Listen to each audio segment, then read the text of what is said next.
What up? T-Bob here. And Jake as well. And look at you. You done stumbled upon little OTB Saints, where we bring you all the latest black and gold coverage. Who are the Saints going to draft? Who's going to be their quarterback? What does the salary cap look like? All that information and more. Hope you enjoy it. Like, subscribe.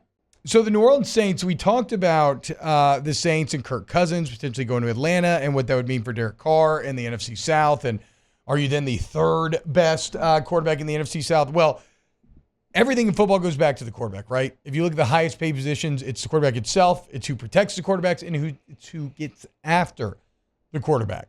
Last year, the Saints were not great in that regard. Like, Demario Davis is great in terms of middle linebackers rushing up the middle. He's probably the best in the NFL, or definitely like a top 3 guy. Carl Granderson had a career year, 8.5 sacks. But outside of that, I mean, Cam Jordan was down. Isaiah Foskey was non-existent. We all know Marcus Davenport, Peyton Turner, none of that has worked out over the last few years. And so you're sitting here, and you heard Nick earlier this week, like, that is absolutely where they have to get better. It's why in the Dallas Turner, Brian Thomas Jr. conundrum, it wasn't even a thought that it would be Dallas Turner, but what if he's not there? How would y'all feel about Chase Young? Chase Young, of course, bursting onto the scene with that great rookie year. Injuries kind of upset the next 2. But he played pretty damn well last year. The thing is, though, because of the injuries and the relative lack of production, he's not really in line for a massive deal. No. So maybe this becomes kind of a marriage between the two parties, where the New Orleans Saints go, look, we'll go 1 year, give you a pretty good chunk, 1 year, and then, you play well and somebody will give you a big contract. Maybe it's us. Maybe it's not, but like I feel like that's probably, I feel like you get better if you get Chase Young, and it's likely at a somewhat discounted price if he fulfills the potential that he has. Well, you just got to look at it. He only had, I believe, 2.5 sacks. Yeah, 2.5 sacks before he went to San Francisco last year, and that was in. I thought he had. Okay, I thought he had like 3.5 before he went there for some reason. No, he had. I'm looking at it right now. He had 2.5 before he got there. And then he ended up having 5 once he got there. And that was with one of the best pass rushers in the NFL on the other side of you. So he was going to get all the attention. So you're going to have some of those one-on-one battles. He's not related to the player that we thought he was going to be coming out of Ohio State. He was the number 2 overall pick. There was some conversation, you and I have talked about this, that he could be the number 1 pick. Remember, it was like, do we take Burrow or do we take Chase Young? And he was great year 1, dude. He looked like he was going to fulfill that potential.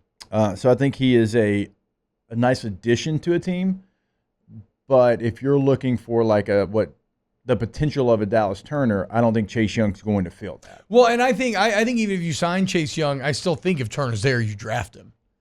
And it depends on what Chase Young's market looks like. Yeah, that's true. I mean, a lot of this is going to be price dependent, and maybe somebody is in love with him and they will give him the big deal. But it's certainly something to explore. There are options out there if you're the New Orleans Saints, or there at least is one option that may make a lot of sense in Chase Young. When you look at 2022, he only played in 3 games, right, because of injury. Only played in 7 because of 23 with Washington, and then he played 9 or 10 with San Francisco. Yeah. So like to see him get back healthy, that's a positive for you. But still, like when you see 7.5 as a rookie, only 1.5 sacks in 9 games in your second year, and then in an injury year you don't have any, and then you have 7.5. So you match your rookie production. You have to go watch the tape, and you have to say, okay, he got back to his rookie number, but what's the ceiling? How much better can he get?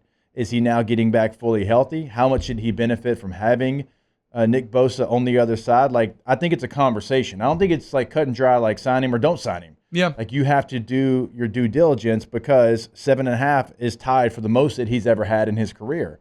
So do you think that was because of A, B, and C? And do you like A, B, and C? Or, like, where do you evaluate Chase Young? And so it would definitely be a conversation that you would have to have, because just raw talent does flash to you. He's only 24 years old still. Young. So you can talk yourself into saying, hey, we can develop this guy. He's got a double-digit sack season in him, I feel.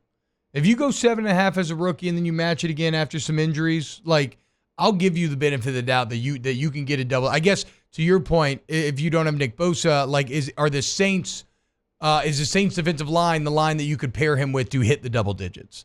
mean, him and Granderson rushing opposite of one another would feel pretty good, and I love having Brzee in the middle. I mean, that you can't lose sight of the push up the middle and how he helps out the edge, and how you kind of start to give him a bit of a dog with too many tennis balls sort of feel. So, this is just something to keep an eye on. Don't break the bank for it, but it's certainly worth kicking the tires on, seeing what the price is, how, like Jake said, how the market develops, and who knows, maybe the Saints and Chase Young form a little alliance for a year or two and see what could be done. Like, if you manage to sign him, I don't think you get worse, right? Like, it's not like as long as you don't overextend financially, it's not going to be a negative. So yeah, and I just don't know what that number is going to be, because you have two defensive ends right now that are starter quality, obviously. So you're not going to overpay in like top end starter money for a Chase Young. It would have to be in the right deal. Because when we talk about drafting an edge rusher, you're getting him on a rookie scale. yeah, So, like, that's the other intriguing part about it. And you would have his services for 5 years. Like, you would have the ability to have him for 5 years. And so how many resources with the Saints cap number do you want to put in one position? Because if you're paying Granderson, who got a new deal last year, you're paying Cam Jordan, and then you pay Chase Young starter money as well, is that too many resources in one position? Yeah, maybe so. That's a good point. Well, we'll see where it ends up going this offseason, and maybe this is all draft dependent as well, right? If you get a rusher or not in there. Wow, just amazing black and gold takes right there, Jake. I don't think I've ever heard any takes that are better than the two guys that just gave you that take. And you can keep getting them by going ahead and liking, subscribing, ringing the bell to get notifications when we post. Have a great day. We'll see you on the next OTB Saints.